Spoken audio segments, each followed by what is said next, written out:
اعوذ باللہ من الشیطان الرجیم بسم اللہ الرحمن الرحیم السلام علیکم ورحمۃ اللہ وبرکاتہ۔ آج ہمارا چوتھا رکوع تیسرے پارے کا سورۃ البقرہ ہی چل رہی ہے۔ تیسرے پارے میں سورۃ البقرہ کا آخری حصہ شروع ہوتا ہے، جس میں خاص طور پر مالی معلومات پر گفتگو کی گئی ہے۔ توحید کے علاوہ انفاق کا ذکر ہے۔ یہاں 262 میں یہ سارا طریقہ ہمیں سکھایا جا رہا ہے۔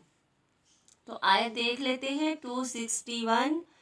جو لوگ اپنا مال اللہ کی راہ میں خرچ کرتے ہیں، ان کی مثال اس دانے جیسی ہے جس میں سے 7 بالیاں نکلی اور ہر بالی سے 100 دانے ہوں، اور اللہ جسے چاہتا ہے بڑھا چڑھا کر دے، اور اللہ تعالیٰ کو شادگی والا اور علم والا ہے۔ 262۔ جو لوگ اپنا مال اللہ کی راہ میں خرچ کرتے ہیں، پھر اس کے بعد نہ تو احسان جتلاتے ہیں اور نہ ہی ایذا دیتے ہیں، ان کا اجر ان کے رب کے پاس ہے۔ ان پر تو کچھ خوف اور نہ ہی وہ کبھی اداس ہوں گے۔ بے شک اللہ تعالیٰ فرما رہے ہیں کہ جو خرچ کرتے ہیں مال فی سبیل اللہ، اللہ کی راہ میں، نیت اچھی جگہ پہ دیتے ہیں، اللہ کی مرضی کے مطابق حدود کے اندر رہتے ہیں، اللہ کا راستہ، جیسے سورۃ الانعام میں بھی بتایا کہ بے شک میرا رب راستہ، سیدھا راستہ دکھاتا ہے، اور بختوں کی پیروی نہ کرو تم۔ اللہ کا راستہ تو صرف اسلام کا راستہ ہے۔ خلاصہ انسانوں کی فلاح معبود کے لیے خرچ کرو۔ اللہ کے کاموں میں حبہ اللہ کی محبت ہوگی تو عمل بدلے گا۔ حبہ بیج کے لیے بھی ہوتا ہے، ایک دانہ، یہاں بیج سے چیز اگانے کی مثال ہے۔ ایک دانے کے ساتھ 7 ٹہنیاں اور 100 دانے اس پر، ایک دانے کے ساتھ 7 ٹہنیاں اور اس کے اوپر 100 دانہ، تو 100 دانے ہوں گے۔ وہ زیادہ کرتا ہے جسے چاہتا ہے اور کم کرتا ہے جسے چاہتا ہے۔ ٹھیک ہے، جس نے مال دیا اللہ کی راہ میں 700 گنا اجر ہے اس کے لیے، اور مال بھی دیا، اور اگر اس کو حق کی راہ پہ چلنا پڑا تو وہ ساتھ چلا بھی، اپنے قدم چل کر گیا، ساتھ بھی دیا اور مال بھی دیا، تو 7 لاکھ گنا اس کو اجر مل گیا۔ سبحان اللہ۔ اگلی آیت میں بھی یہی ساری چیزیں بتائی جا رہی ہیں کہ جو خرچ کرتے ہیں اللہ کی راہ میں، نہیں پیچھے لاتے وہ کسی کو دینے کے لیے، بات خود کو اعلیٰ دوسرے کو کمتر سمجھنے کے لیے، ہوا زبان سے ہو یا رویے سے ہو، اگرچہ من کے اندر اذیت ہو، مراد دینے کے بعد لوگوں میں مشہور کرنا کہ میں نے اس کو دیا ہے۔ چھپائیں گے، اگر چھپائیں گے نہیں تو اجر نہیں ملے گا۔ اگر اجر مل گیا تو نہ کوئی خوف ہوگا، نہ کوئی غمگین کبھی بھی ہوگا۔ اور دینے والوں کی 2 قسمیں ہیں، ایک کوئی بندہ دیکھ لے مجھے، دوسرا اللہ تعالیٰ دیکھ رہا ہے۔ سبحان اللہ۔ بندے کا دکھایا نقصان ہو گیا، بندے کو دکھایا تو نقصان ہو گیا، اللہ تعالیٰ نے دیکھا تو دگنا ہو گیا۔ سبحان اللہ۔ یہ 2 مثالیں تھی دینے والوں کے لیے۔ ٹھیک ہے، انسان کو فائدہ پہنچا سکتے ہیں براہ راست، عام اور دنیاوی براہ راست، اور اللہ کے لیے خاص۔ نرم بات کہنا، معاف کر دینا، اس سے بہتر ہے کہ جس کے بعد ایذا ثانی ہو، اور اللہ تعالیٰ بے نیاز ہے اور بردبار ہے۔ اچھی بات، اچھی نصیحت، اچھا مشورہ، نرمی سے بات کرنا، آسان بات کرنا، اور مغفرت یعنی معاف کر دینا۔ مطلب کسی کو کچھ دیتے ہوئے اب وہ آپ سے بدتمیزی کرتا ہے تو ہم بھی بدلہ لیتے ہیں۔ ایسے وقت میں کہ جب آپ کا بدلہ بنتا ہو تو آپ کیا کریں، اس کو معاف کر دیں، صبر کر لیں۔ دوسرا معنی اللہ سے بخشش مانگنا، کوئی غلطی ہو بھی گئی تو معاف کر دینا ہے، کیونکہ اللہ بے پرواہ ہے، اللہ علم والا ہے، اللہ بردبار ہے۔ اللہ نے انسانوں میں کمزوریاں دکھاتا ہے، مگر وہ فوراً ہی سزا نہیں دیتا۔ وہ سزا دے سکتا ہے مگر وہ پھر بھی وقت دیتا ہے۔ مثال برف کی، تھوڑا تھوڑا سکھائیں تاکہ وہ جم جائے۔ ہر مسلمان پر لازم ہے صدقہ دینا. جس کے پاس نہ ہو وہ محنت کرے. یہ بھی نہ کر سکے تو خود کو برائی سے بچاؤ اور اچھائی اپنا لو. یہ بھی صدقہ جاریہ ہے. صدقہ دو، بے شک ایک کھجور ہی کیوں نہ دو. تو اس میں ہمیں کیا سکھایا جا رہا ہے کہ صدقہ دو. تو انسانوں کو جو چیز فائدہ پہنچا سکتی ہے وہ کیا ہے؟ دنیاوی براہ راست یعنی عام، اور اللہ کے لیے خاص براہ راست. دنیا کے لیے عام ہے کہ ہم چھپا کر دیں، اور اللہ کے لیے واضح کر کے کھلے دل سے، کیونکہ وہ خاص اس کے ساتھ اللہ کیا. تو الحمدللہ میرا رب سب سے عظیم تر ہے. تو اللہ سے ہم نے ہدایت طلب کرنی ہے. ہدایت کا سمندر ٹھاٹھے مار رہا ہے، ہم نے اس کو اپنانا ہے.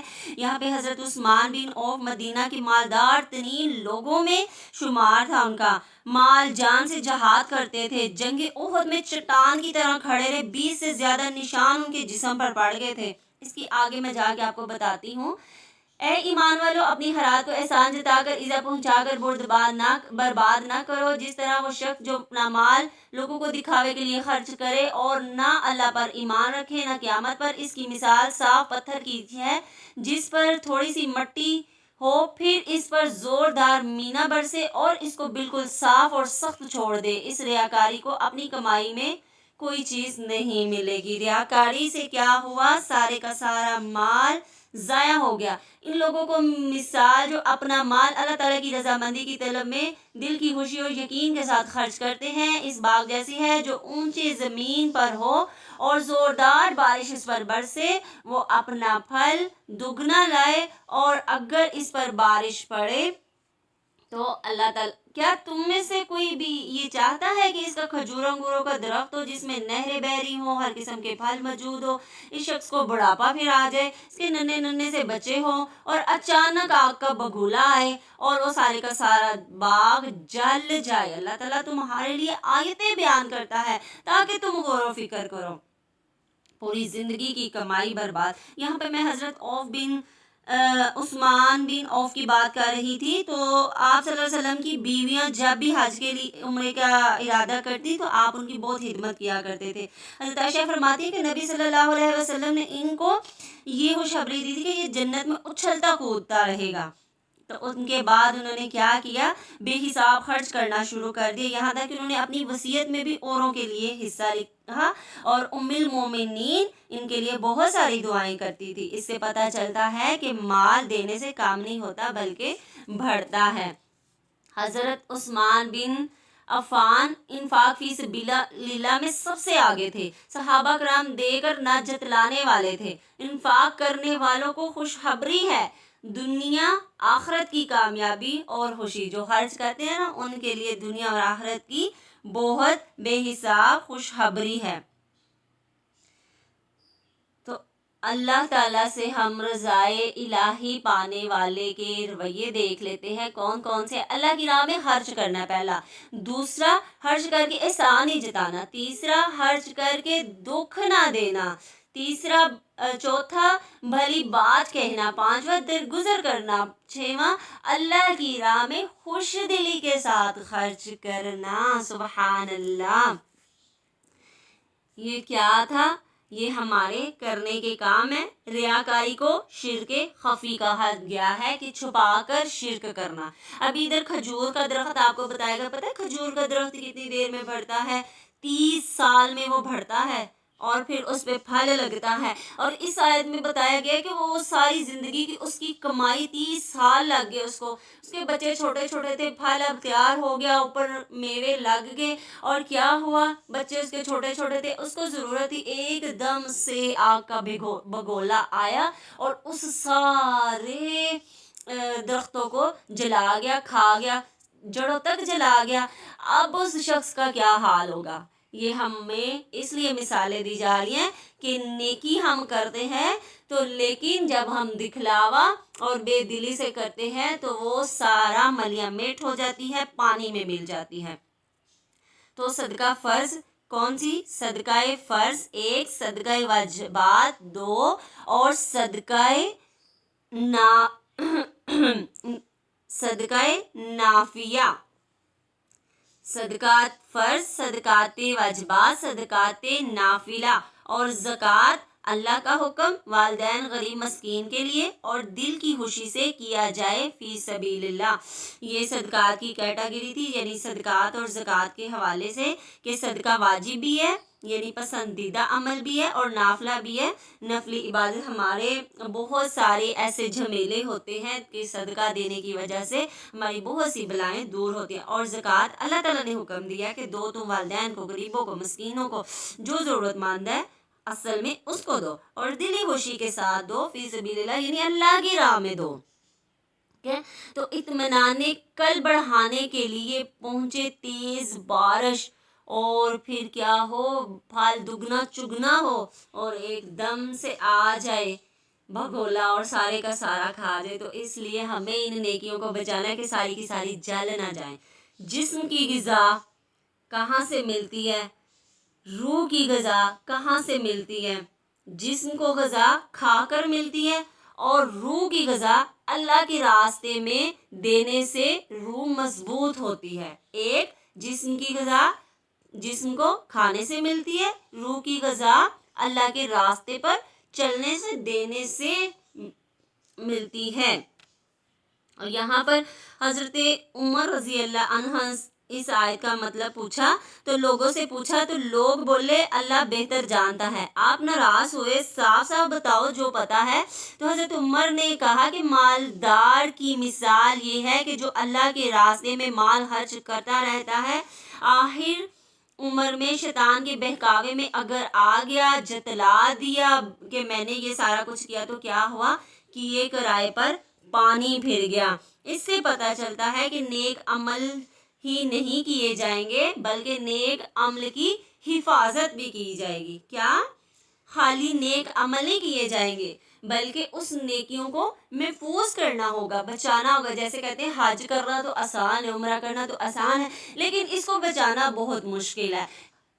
حفظ کرنا تو بہت آسان ہے، کر لیتے ہیں تھوڑا وقت لگا، لیکن اس کو محفوظ رکھنا، اس کو بچا کر رکھنا بہت مشکل ہے. تو اس لیے ہم نے کیا کرنا ہے، اپنی نیت کو پختگی یعنی پکا کرنے کے لیے کیا کرنا ہے، نیت خالص رکھنی ہے اور تحفے ایک دوسرے کو دینا ہے. اپنی ایمان کی ساتھیوں کو دے، ایک دوسرے کو دے، استاد کو دے، والدین کو دے، بھائی بہنوں کو دے، ہر جو غربا ہے آپ کے ارد گرد ان کو دے. تحفہ دینے سے محبتیں بڑھتی ہیں اور ہم نے یہ کام بھی ہم نے سیکھ لیا کہ ہم نے ایک دوسرے کو تحفہ دینا ہے. منافق اس طرح خرچ کرتے تھے کہ محض دکھاوے کے لیے. تو ہم نے یہ کام نہیں کرنا، اپنی دل کی خوشی کے ساتھ، محبت کے ساتھ ہم نے یہ صدقات کرنے، کیونکہ صدقہ بڑھاتا ہے کس کی وجہ سے، اچھی نیت سے، اچھی جگہ، اچھے طریقے کی وجہ سے صدقہ ہمارا بڑھ جاتا ہے. اور صدقہ ضائع کرنے والے کون سے مال ہے؟ دکھاوا اور احسان جتانا. یہاں پہ استاذہ ایک بہت ہی زبردست سی بات کہتی ہے، مال مفت دل برحم. جن کو فری میں دیا جاتا ہے نا ان کو قدر نہیں آتی. جہاں انسان کا مال خرچ ہوتا ہے نا وہاں سنجیدگی ہوتی ہے.